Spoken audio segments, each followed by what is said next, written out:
Welcome back to the King Can't Wait TV. It's your boy, King Cain, the king, the queen, the prince, the princess, the viscount, the viscountess, the duke, the duchess, as well as Lady Whistledown.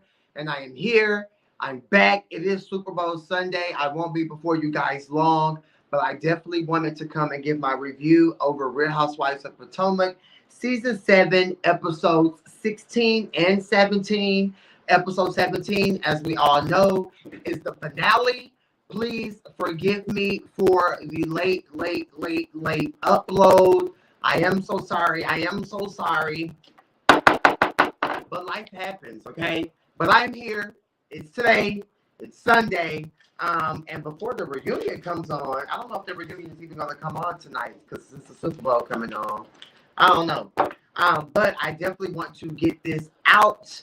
So sit back, hit your bleezy, take you a shot or two or three, and just relax, let's just calm down, and let's get ready to kiki. Again, it's your boy King Cain, and I am here today to give you guys my review over the Real Housewives of Potomac, Season 7, Episode 16. So let's get into it. I will let you guys know when we transition into Episode 17, okay? Okay. Sir Robin, she goes dress shopping. I'm over it. This is not the first time that Robin has gotten married. So her acting like with all these butterflies and it's just not giving. Ashley and Giselle are both there. They get right into the tea about, the alleged box eating gate, okay? Where Mia and Wendy were allegedly flirting with each other, wanting to eat each other's boxes, and Mia telling Wendy that she wants to eat her box, and the flirtation, and this, that, and the third. And Ashley drops a bomb and lets Giselle know that Wendy and Mia ended up walking off together, leaving together. So I'm like, I didn't know Wendy was a carpet munching Nigerian queen. So that kind of gagged me. But honestly, you can't be surprised what these people do these days. We all got a little freak in us, you know what I'm saying? And it kind of ill what it is, okay?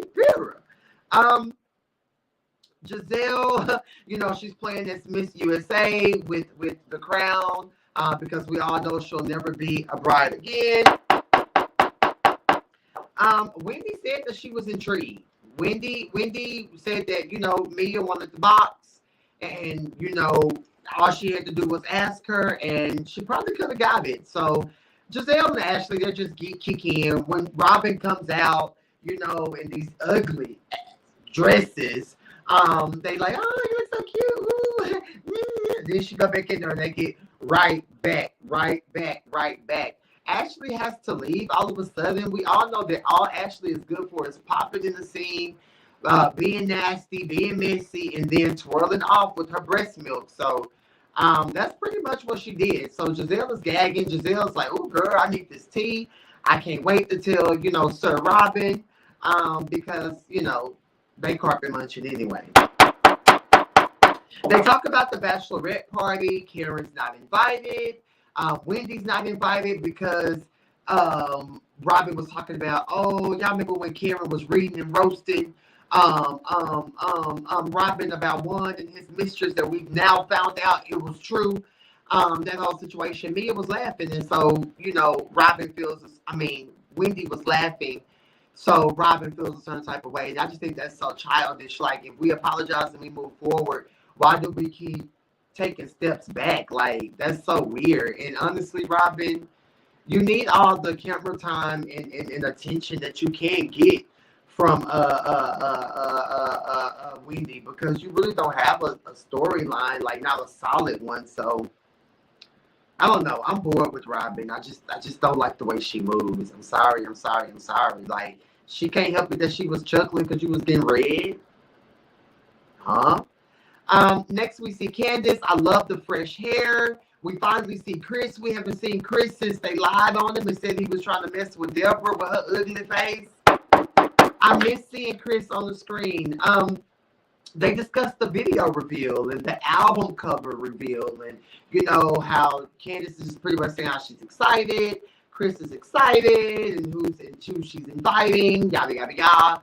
They discuss Mexico, and, she just fills him in about Mexico. Now, at the same time, Candace is filling her man in on Mexico.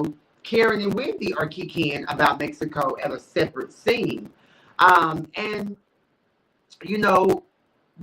Wendy and Karen, they discussed that time when Karen told Robin, well, you should be concerned about what Juan does when he's drunk. Because, they're talking about why Robin is just so mad and angry and upset with Karen over her alleged tea, that you bring in my alleged tea. But girl, let's get in your tea, because, your man has told me that he wanted me in a threesome allegedly. Your man allegedly has a blonde-haired woman in Georgetown. So all the tea is coming out. All the tea is real. So Karen's like, girl, don't be coming for me. And so Wendy is just like putting two and two together, like, oh, yeah, that's what it is. Oh, gotcha. Chris is just gagging like, wow. So now they lying on one. Like, every husband get their own, time at being accused of cheating, of being accused of just being trifling, if you will. Wendy didn't see the pic. Wendy wanted to see the pic, but Robin didn't let her see the pic too. So again, it's Robin is being picky and choosy with who she wants to show the tea to, and it's just so childish. It's just so stupid. It's just so delayed. Candace and Chris discuss IVF. They get ready to start their IVF. So hopefully Candace has a surprise for us at the reunion, that she's with child, so she can go on and have this baby, and move forward. Excuse me, Ashley FaceTimes Karen and Wendy to pretty much let them know that, hey, there is a group chat going on. There is a bachelorette party. You're not invited. She don't want you there. It kind of is what it is. So Wendy and Karen are baffled. Like, what's the issue? I thought we were good. I thought we were cool. I thought everything was everything, but now it's not. So, Wendy is perplexed, as should anybody. But at the end of the day, nobody want to go to Robin's boring ass bachelorette party that ain't giving. It ain't giving much. It ain't giving nothing. I wouldn't be bothered. Period. Giselle goes to see Mia. As soon as Giselle and Mia sit down, Giselle gets right into the tea about the last night in Mexico, the alleged box eating competition, how they were allegedly showing each other their cootie cats. So Mia was just like, yeah, Wendy showed me her cat, it was spread open, and it was this, it was that, it was no touching, it would have to, our husbands would have to consent, and here, and that. And then Mia did say that Wendy has a pretty JJ, baby, I gagged. So, and according to Wendy, Mia wants some of that Godiva goddess, honey. So, all of this lesbianism, it's so funny, because if these were men doing this, they would be ridiculed. They would be hung to a cross. But because these are women, again, that double standard in the LGBTQ world and just how people look at the gays, this is like low-key more acceptable. And I'm just not here for it.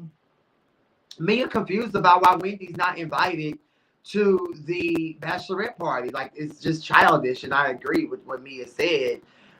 Jacqueline has called Mia, but Mia's not stunned Jacqueline. She doesn't want to be around her. The friendship is pretty much dead, and that's what it is. Wendy says she ain't stunned Robin. We see Wendy doing her commentary.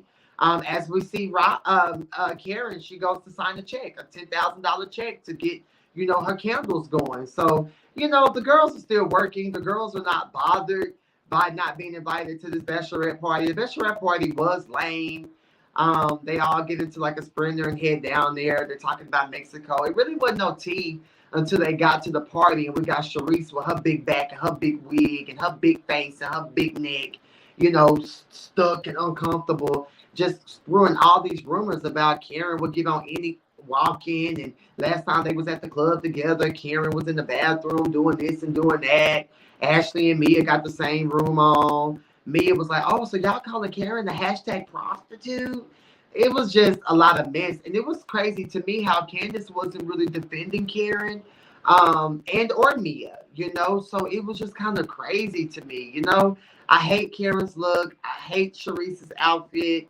I expected more from Candace. Candace in this boring all black leather situation. I expected more. I expected more. So the girls arrived to the club. The club is where Mia used to work at, where they serve the lobster and steak.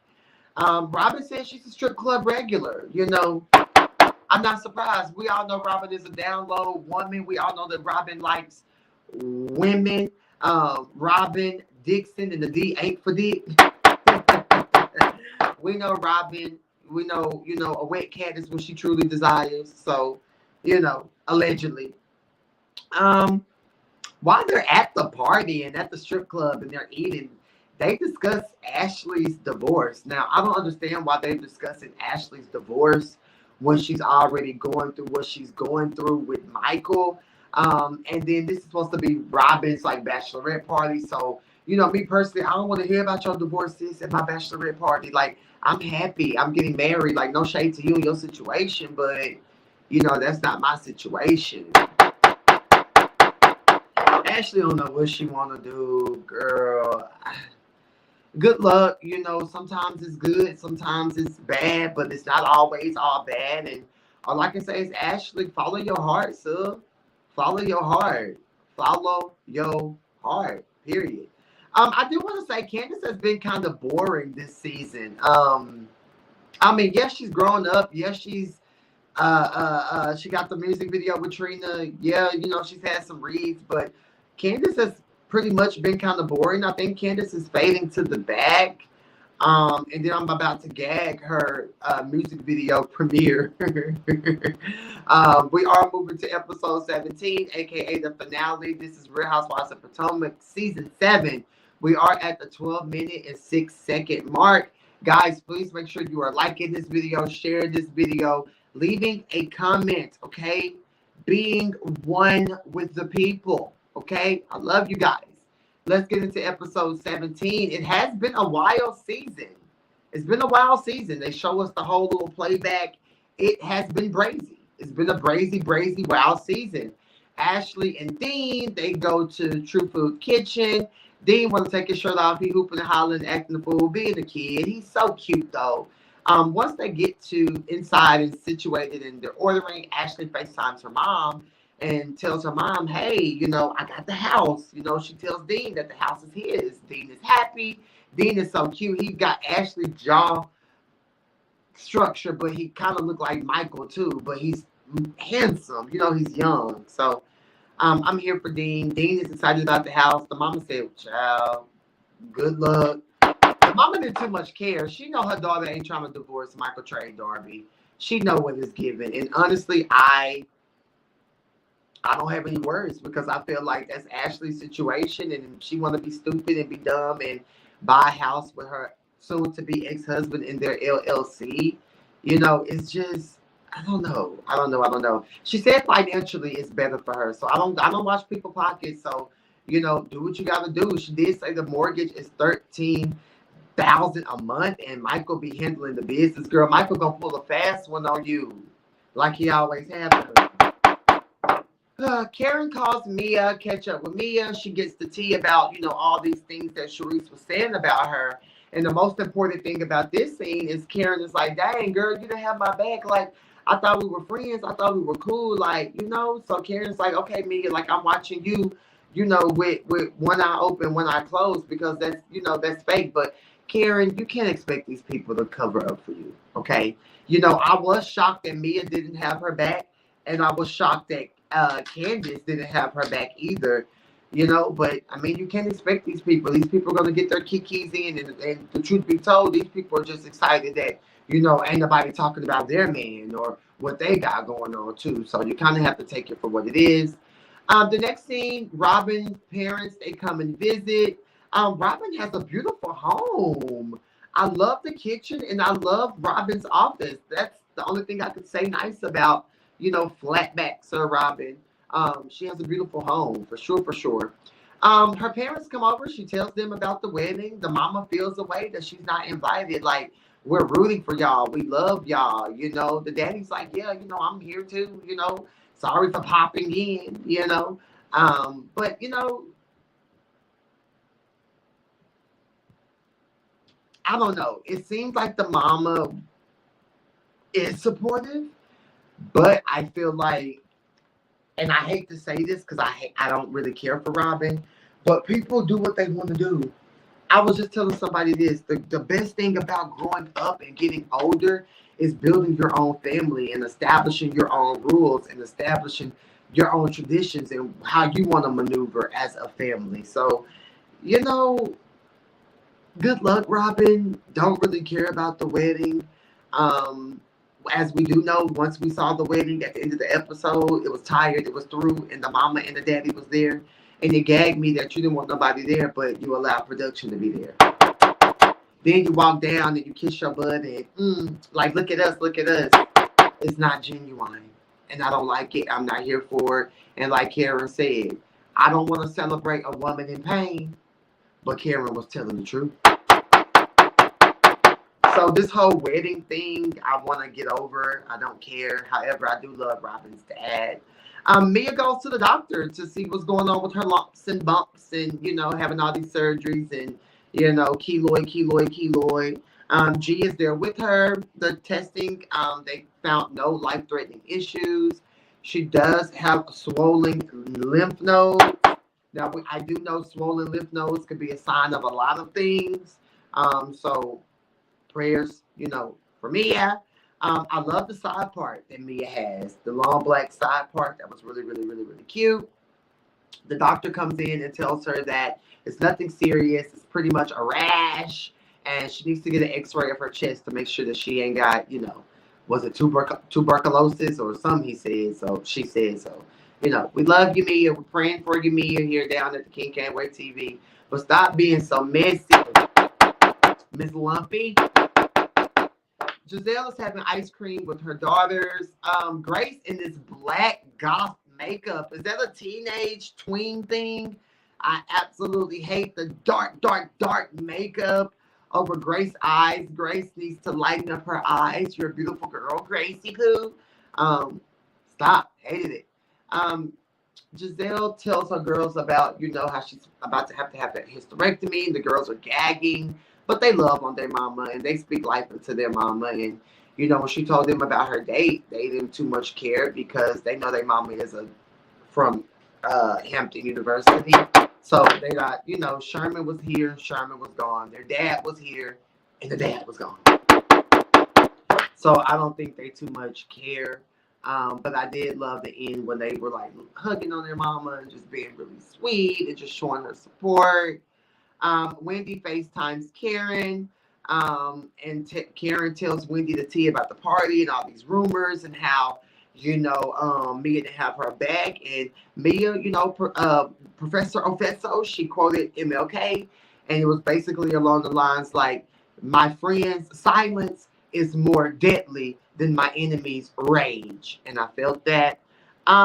Candace's event, the big finale event. Candace hated Candace's outfit. Candace had all these sisters and punks, you know, throwing it together. Shout out to her manager. He's handsome. Shout out to the boy that had the purple two-piece on, the chocolate drop. He's a cutie pie, but you can just tell those are the DC punks. Those are the DC girls. Y'all know the ones who try to be whitewashed and prestigious and low-key thoughts like the rest of us. That just gives me like DC. DC punks give me those Dallas girls that think they classy and ain't nothing classy about them. Wendy and Eddie arrive. I love Wendy's green dress. I love Wendy's high ponytail. Giselle comes in sparkling, big wig per usual. Girl, why Chris ain't studying? He spoke to her and kept it pushing. Girl, they fake. The girls are in the building. The LGBTQ plus girls, that is. Nye is Candace's manager. He's sexy. Candace's lame entrance, like she's like, I need people to know. And then when she walked back through, it was just not giving. I don't know. Karen and Ray are there. Gordon and Mia arrive. Sharice is there with her big chest, big neck. You know, she stays speaking on Karen. It's lame at this point. And I think Sharice needs to let it go.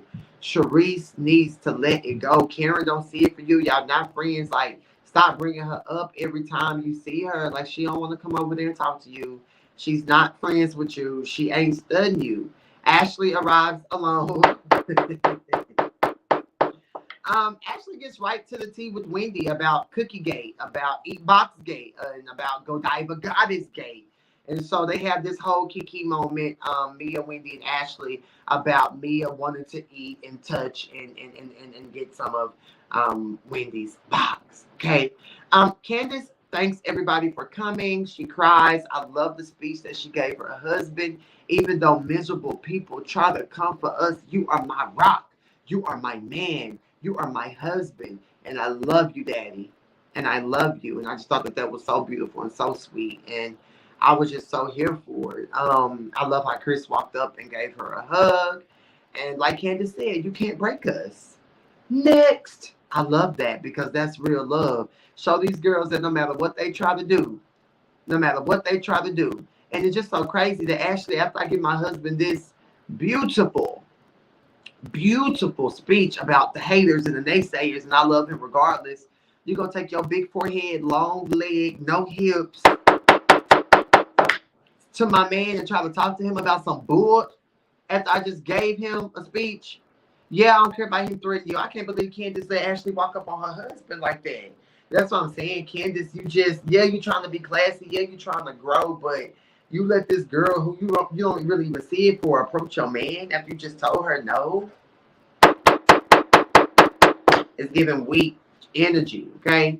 The video starts on a big screen. I'm like, what budget is this? It just, you couldn't even really hear it. And then, like, it was bright outside. So, you know, when it's bright outside and you got something on the projector, it kind of shows, like, blurry, foggy, can't really see. I'm just like, oh, this just clearly looks cheap. It looks cheap. The video's cute. I do love the song. I don't think the video matches the song. Love Trina's verse. I think it's dope that she had Trina on a track. So it was dope. Giselle runs over to Karen to stir the porn. T that Mia was saying, like, oh, well, you know, Mia told me about what Sharice said. That's what Karen said. And she was like, oh, well, did Mia tell you that she called you a prostitute? So Karen, like, wait, huh? What? What's going on? In the meantime, Sharice walking up, trying to talk to Karen about nothing. Karen don't want to talk to y'all. There's too many rumors swirling. It's too much. It's too much. It's too much. It's too much. Karen walks away. Here we go, Mia going right after her, saying, oh, allegedly a man who owns this restaurant said you was dating this person, that person, his best friend. And when Karen said, well, girl, I did my facts and they don't know you. The owner doesn't know you. Nobody knows you, Mia. Nobody but, you know, the people down to the strip club. I don't know. What is this? I just think that this is just weird. It just seemed like it was an attack. Like everybody trying to come for Karen and throw Karen under the bus. It's just pretty much lame, you know, and I'm just not really here for it. Karen leaves. Robin arrives. Look at the mess. Robin needs to worry about Juan's tea because we do know that tea is piping hot. And as soon as Karen leaves, now they back on Chris. Now Giselle and Ashley want to talk to Chris. And oh, Chris has made, you know, threads down to the Twitter app. Oh, this, oh, that. And like Candace said, chill out, disco ball. Y'all not talking to my husband, not today, not tomorrow, not next week, not none of that. Like, period. Like, go on somewhere. Like, don't do that. Like, respect Candace as his wife and don't talk to my man. So that was late. So Chris, you know, Ashley go over there and trying to like make something that is that what it's not. And Chris went off on them. Like, girl, going on somewhere. But before that, Candace did thank all the girls for coming, and she like pulled the prop in to like make it seem like it was Karen. So I thought that that was sweet. You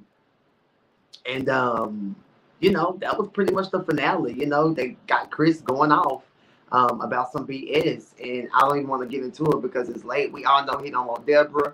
We all know that he don't want her. She does look like a Sesame Street character. Let's talk about it. And that's just what it is, period.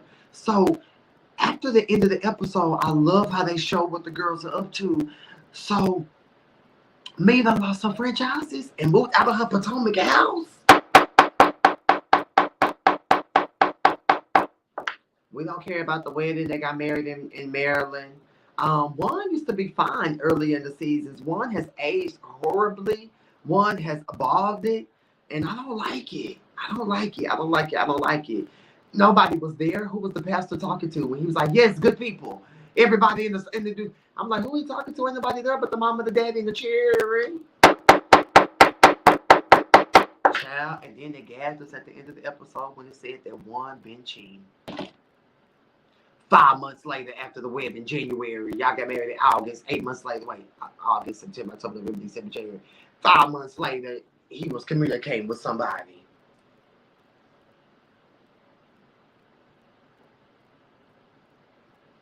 Anyway, child, that's my review of the Real Housewives of Potomac season 16. I'm sorry, season 7, episodes 16 and 17. I hope you guys enjoyed the review. Please make sure you like this video, share this video, subscribe to the channel, hit the notification bell, and follow me on all of my social media in the description of this video. I love you guys so much. I'll be back with my Baddies West episode 3 review soon come. So we'll be caught up. All right, Caniacs, I love you guys. Peace.